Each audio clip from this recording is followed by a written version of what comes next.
अमृत, न विष, न सुख न दुख, न स्वर्ग न नरक, वही परम आनंद है।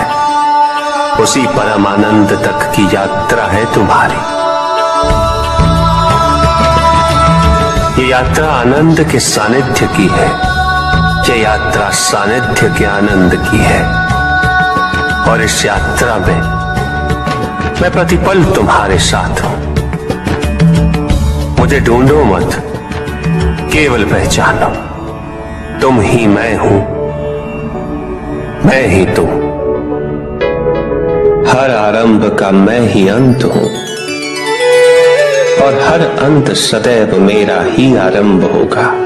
देव देव महादेव शिवा, देव देव महादेव शिवा। चंद्रमा उसी जल में प्रतिबिंबित होता है जो जल शांत हो, स्थिर हो। यही तो समस्या होती है मन की। मन कभी भी शांत नहीं हो पाता है। जहां शांति नहीं वहां कुछ भी नहीं रुकता। समुद्र की लहरों की भांति विचारों का उपद्रव मन को निरंतर स्थिर रखता। कुछ भी सुनने और समझने के लिए मन का मौन रहना आवश्यक है, किंतु मन मौन रहना नहीं जानता। वो तो निरंतर कुछ ना कुछ कहता रहता, प्रतिपल शब्दों का आक्रमण चलता रहता है मन पर। और यही आक्रमण है जिसके कारण व्यक्ति कभी भी शब्दों के परे नहीं जा पाता। जहां जीवन की सत्यता का बोध उसकी प्रतीक्षा कर रहा होता। साथ छल तुम्हारी अपनी इच्छाओं ने किया है, तुम्हारे हट ने किया है, तुम्हारी अपनी सोच ने किया है। ये रहस्य नहीं कि प्रत्येक आत्मा मुक्ति की इच्छुक होती है।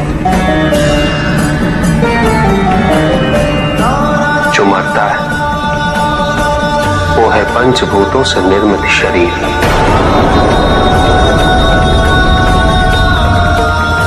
किंतु आत्मा तो अजर है, अमर है।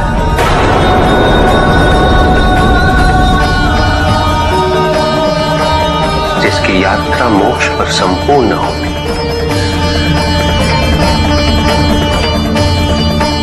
जहां सांसारिक बंधनों से व्यक्ति मुक्त हो जाता है,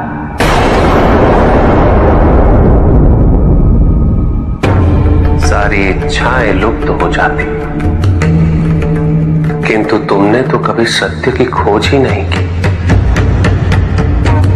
तुम तो सदैव उन तत्वों को ढूंढते रहे जो तुम्हारे अहंकार के पोषण हेतु आवश्यक थे।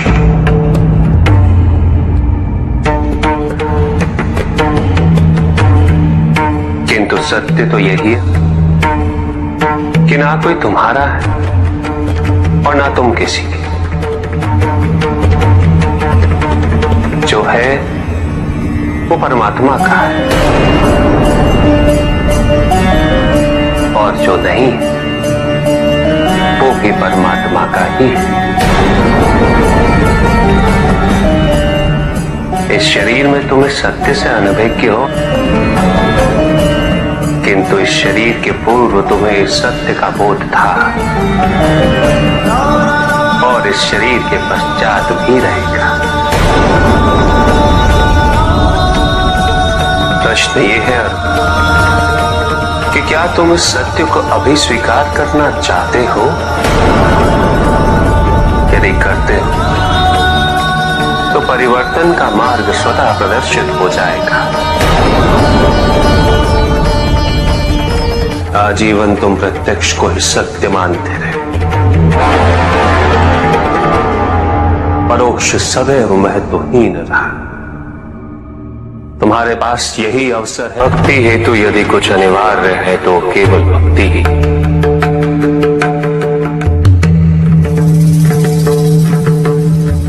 किंतु प्रश्न ये है कि क्या आपकी भक्ति संपूर्ण है?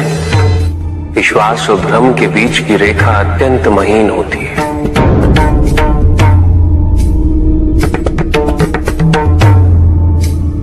असंख्य व्यक्ति ये नहीं समझ पाता कि उनका विश्वास विश्वास है या भ्रम।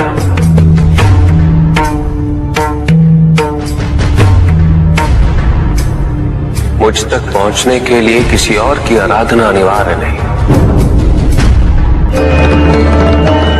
मेरे सच्चे भक्त तो मुझे किसी भी रूप में पूज सकते, किसी भी रूप में प्राप्त कर सकते। ओम नमः शिवाय।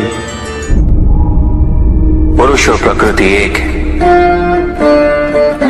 वो कभी पृथक नहीं हो सकते। शक्ति शिव के बिना अधूरी है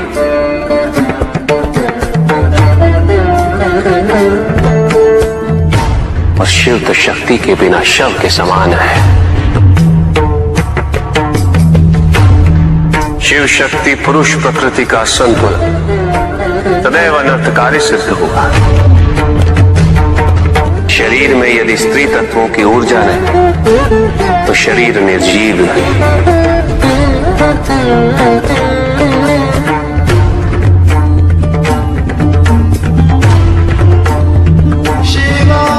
शक्ति और शिव के संपूर्ण रहस्यों को समझ लेना भक्ति, ज्ञान और तपस्या की पराकाष्ठा है।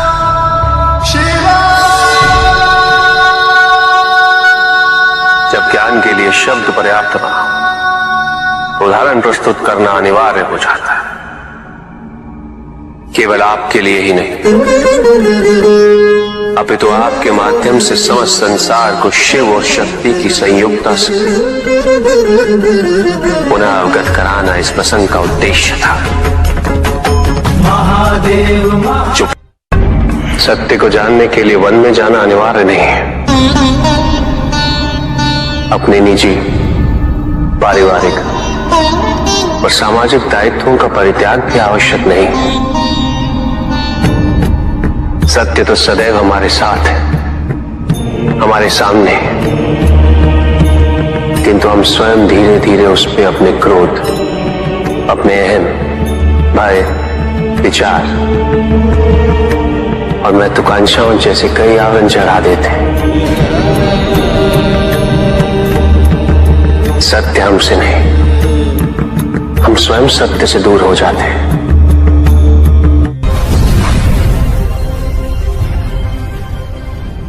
ज्ञान का भ्रम अज्ञानता का प्रथम लक्षण है। इस प्रकार भरे हुए पात्र में कुछ नहीं समाता, उसी प्रकार ज्ञान के अहंकार से भरे मन में अधिक ज्ञान नहीं समाता। जहां प्रश्न नहीं वहां जिज्ञासा नहीं, और जहां जिज्ञासा नहीं होती वहां ज्ञान की वृद्धि नहीं हो सकती। निसंकोच होकर पूछिए। प्रभु, आप तो कालोपरी हैं, सर्वज्ञ हैं, त्रिकालदर्शी हैं। चारों ओर ये जो अज्ञान का अंधकार फैल रहा है, उसमें ज्ञान का मूल अर्थ कहीं ना कहीं खोता जा रहा। मेरा आपसे विनम्र निवेदन है प्रभु, किसी अन्य विषय पर चर्चा आरंभ करने से पूर्व हमारे और इस समस्त संसार के कल्याण और मार्गदर्शन हेतु आप ज्ञान की मूल परिभाषा से एक बार हमें पुनः अवगत करवाएं। ज्ञान और अज्ञान की परिभाषा को स्पष्ट रूप से समझने के लिए ज्ञान और अज्ञान की विशेषताओं का स्मरण करना आवश्यक है।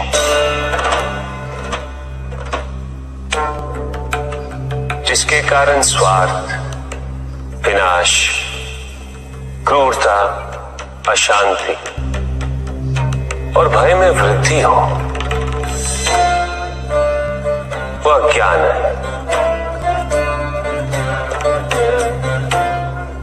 किंतु जो व्यक्ति को उदार, निर्भीक, सहनशील और विनम्र बनाए, वही ज्ञान है। अज्ञान की शक्तियां दुरुपयोग करने हेतु प्रेरित करती हैं, किंतु जो अपनी शक्तियों और अपने सामर्थ्य के प्रति अपने उत्तरदायित्व को समझाए, जो न केवल अपने अपितु अपने से पहले संसार के उद्धार हेतु प्रोत्साहित करे, वो ज्ञान है। ज्ञान का मूल उद्देश्य ही परोपकार है, सृजन है। दूसरों की भावनाओं को समझना, उनका आदर करना, यही ज्ञान है। क्योंकि ज्ञान हमें न केवल अपने अपितु दूसरों के दुख और सुख के प्रति भी संवेदनशील बनाता है। किंतु जो दूसरों की भावनाओं का अनादर करे, उसे ज्ञान की श्रेणी में कैसे रखा जा सकता है? अज्ञान के कारण व्यक्ति सांसारिकता में बंधता जाता है, वो माया में उलझता जाता है। अज्ञान परम सत्य से दूर ले जाने का माध्यम है, किंतु ज्ञान व्यक्ति को परम सत्य की ओर ले जाता है। ज्ञान मुक्तिदायक है, मोक्ष का मार्ग है, और इस मुक्तिदायक ज्ञान का सर्वोच्च रूप है आत्मज्ञान, और यही ज्ञान की पूर्णता भी है। ज्ञान और अज्ञान का भक्ति का उचित मार्ग बताए हमें, ताकि मेरी भांति दूसरा कोई भूल ना करे। भक्ति मुक्ति का आधार है पुष्पधर, और मुक्ति तो केवल समर्पण से ही संभव होगी। और समर्पण के लिए पुष्प नहीं, स्वर्ण नहीं, आभूषण भी नहीं, रत्न नहीं, धन, विधि विधान नहीं, केवल अपने मन को अर्पित करना अनिवार्य है।